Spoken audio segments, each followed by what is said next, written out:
हाग्रामाखौ सावहोग्रा एक नम्बर मानसियानो जाबाय गाम्बारि मोसाहारि। गाम्बारि मोसाहारियासो बिथोन होदों बिनि मुर्तिखौ सावनांगौ होननानै सिगाङाव। दिनै बर' कसारि वेलफेयार अट'नमास काउन्सिला जि महर मोननांगौमोन बे महर मोनैनि मोनसे कारना डक्टर गाम्बारि मोसाहारि। बिथाङा काउन्सिलखौ केस होयो।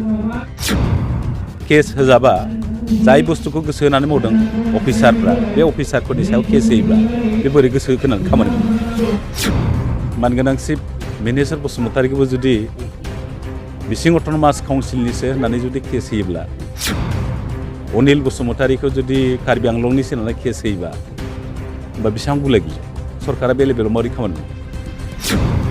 दिनै जिहेतु 3 नं महलपुर गामियाव मैयानिफ्रायनो साननैनि हाबाफारि लानानै खोब गाजा गोमजायै सानजा सानजारि दख'रा खौसेथि बर' सुबुं आफादनि जिथु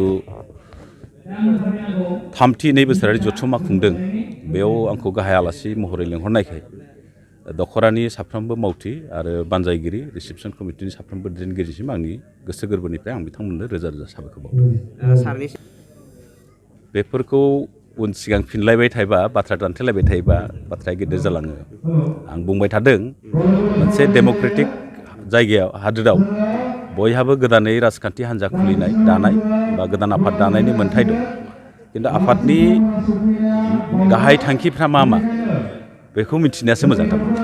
दा माखौ लानानै खामानि मावदों मानि सायाव खामानि मावनो नागिरदों।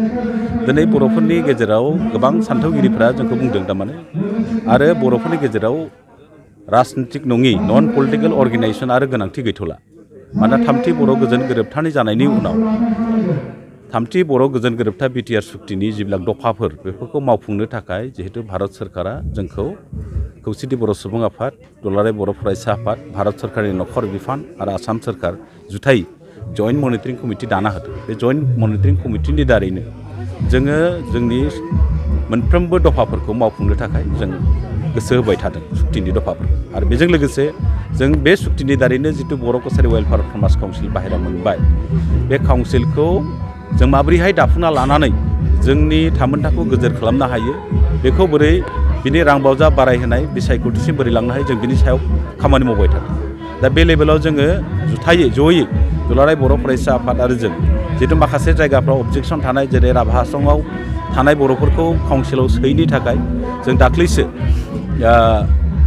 26 अक्ट'बराव जोङो राभा स्टुडेन्ट अर्गेनाइजेसन अल राभा स्टुडेन्ट इउनियन दुलाराय बर' फरायसा आफाद खौसेथि बर' सुबुं आफाद रायलायलायनानै मोनसे गरन्थ'आव फैदों जे जों बुंदों राभा हासं अट'नमासआ 6 दोल जानायाव जोंहा बाजानांगौ गैया। जों जिहेतु गोदानै काउन्सिल मोनबाय आरो जोंनि काउन्सिलनि जितु ड्राफ्ट मडेलिटि जितु एक्ट बे मथेबा साफ्रोमबो बर'फ्रा बे काउन्सिलाव थानो मोननांगौ नङा होमबा? थानो मोननांगौनि जों खामानि मावदों आरो जों ओंखायनो बुंदों राभा हासं अट'नमास काउन्सिला 6 दोल जाजासिम जोंनि राभा हासं एलेकायाव थानाय बर' मानसिफ्रा नैबे काउन्सिलाव थानो मोननांगौ होननानै जों बुंबाय थादों। थारमाने बाराद्राय बाथ्रा दान्थेलायबाय थाबा मा जायो जोंनाथ' थांखिया बिराद गिदिर गोलाव लामा हान्थिनांगौ। नों जुदि बबेबा गोलाव लामा हान्थिनो थांनायाव लामायाव सोंनाय सैमाफोरखौ जुदि नों खुबैथिंलांबाय थायोब्ला माफ्रोमबो सैमाखौनो होसो होसो नों खुबैथिंलांबाय थायोबा नोंनि थांखियाव नों मोनहैनो हाया। गतिके सोरबा माबा माबि बुंनायफोरखौ मानो एसेबां खेरखेरै जा मोनसे थांखि दं बे थांखि मथे जों खामानि मावबाय थागोन। बिथांमोना बेथ' स्पस्ट' गाम्बारि हुदाया जोंनि मानगोनां आगुनि गायसनगिरि गाहाय नेहाथारि गाम्बारि मोसाहारिया मोनसे बायद'आव नोंथांमोनानो फोसावदोंमोन। बिथाङा बुंदों आंनि सेफगार्डनि थाखाय आं बे आफादखौ दादों। सासे मानसिनि सेफगार्डआव आफादखौ दायोब्ला जोंहा बेवहाय बुंनो मोननांगौ आदब सोरबा क्लाबबो दानो हागौ सोरबा आफादबो दाना लानो हागौ सोरबा पलिटिकेल पार्टिबो दानो हागौ। खिन्थु जिबिलाक लक्ष्य उद्देश्य लानानै दादों बेखौ रायजोनि गेजेराव गुवारै फोसावबा मोजां आरो मा खामानि मावगोन बोरै मावलांनो नागिरदों रायजोनि जौगाथायनि थाखाय मा खामानि मावदों बेखौ मोनथिलायबा मोजां। बेखौथ' समाजसो खोन्थागोन दालाय माथो जों मा बुङो।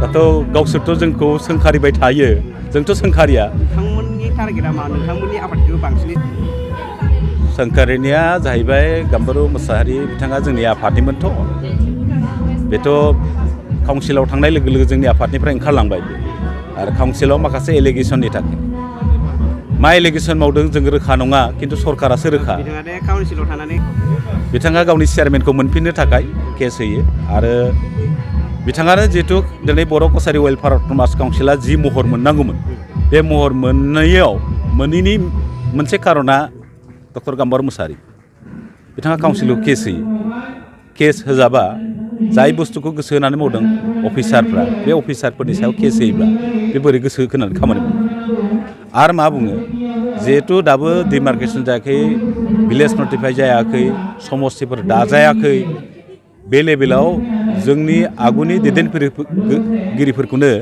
जोङो बे माबाखौ काउन्सिलखौ सालायनो होथ'दों फुल फ्लेजेड जाजासिम नङा होमबा दा बेयाव खुनु डिमार्केसन जायाखै बाउन्डारि जायाखै सोरबा कार्बि आंलंबो थानांगौ सोरबा दिल्लीनिबो थानांगौ सोरबा थानो हागौ बिसोर नमिनेटेडसो इलेक्टेड नङा होमबा नमिनेटेडआव जायखिजाया मानसियानो सालायनो हायो थारमाने दा बे लेभेलाव जोंनि मानगोनांसिब मिनिस्टार बसुमतारीखौबो जुदि बिसिं अट'नमास काउन्सिलनिसो होननानै जुदि केस होयोब्ला अनिल बसुमतारीखौ जुदि कार्बि आंलंनिसो होननानै केस होयोबा होमबा बेसेबां गुलाय गुजाय सरकारा बे लेभेलाव माबोरै खामानि मावनो आरो मोनसे बाथ्रा बुंदों बिथांमोना हाग्रामाखौ सावदों होननानै बाबु बर' होनाखैमोन हाग्रामाखौ थारमाने सावग्रा आग्राया जोंखौ होनदों हाग्रामाखौ सावहोग्रा एक नम्बर मानसियानो जाबाय गाम्बार मुसाहारियासो बिथोन होदों बिनि मुर्तिखौ सावनांगौ होननानै सिगाङाव जोंनि आफादाव थानाय समाव बिथाङा बे समाव गाहाय नेहाथारिमोन लेङाइ गाहाय आफादगिरिमोन बे समाव बिथाङा निर्देश होदों जे